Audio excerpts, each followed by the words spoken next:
Hey guys, it's Carlos, the BJJ Physio, and I'm here with Eli Knight. We are discussing some injuries and some things from his competitive past, as well as issues that his students are dealing with when they're doing some submission grappling. We had a question about an elbow injury that was sustained in a rolling Kimura setup, and then we discussed on a video on Eli's channel, which is terrific. Go check out Eli Knight on YouTube. Eli, if you just walk us through kind of the scenario, and we'll get into it and show what's up. Yeah, so basically the setup for this, and again, the common theme is I'm typically winding up the receiving end of all these, so I don't know how that's going to play out in the end, but it sounds like I get injured a lot, which I guess I do.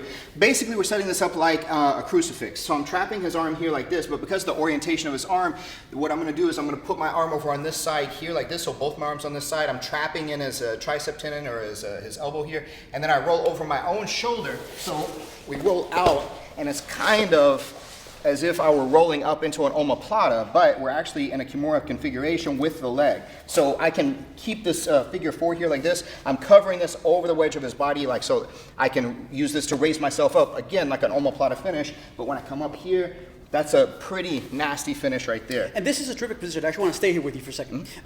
The reason why you put that arm over is so I can't sit up, because that is really going to alleviate pressure. So I want Eli to just move his hips. I won't move, but I want the audience to see the amount of motion that happens at this shoulder before I really need the tap. Go ahead, just move real slow. So this is what happens when we go full speed. I'm just kidding. There. Yeah. So he had to move quite a bit. Now, if he locks me down here, that motion is still available. However, what we discussed earlier was that the injuries that happen in this position are typically south of the shoulder. So if we'll sit up, you know, we've seen the Nog arm breaks. We've seen a bunch of different things where that humerus just gets a spiral fracture. But again, because there's so much mobility built in here between your shoulder blade and your rib cage, as well as the very, very strong ligaments of the glenohumeral joint, that is just the head of your shoulder and the cup which supports it in the scapula.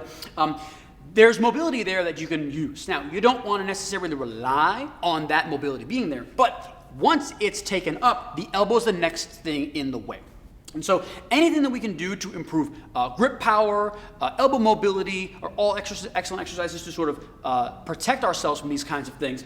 But should you receive an injury like this, making sure that we're doing a lot of isometric work to improve our grip power, and then slowly reintegrating ourselves back to the mats, where we're kind of being careful about grips, being careful about pushing and pulling, so that we can allow this the optimal healing period of time. So yeah, terrific one, being aware of the shoulder and elbow complex in these kinds of setups, and let's not get elbows banged up anymore, all right? Go train.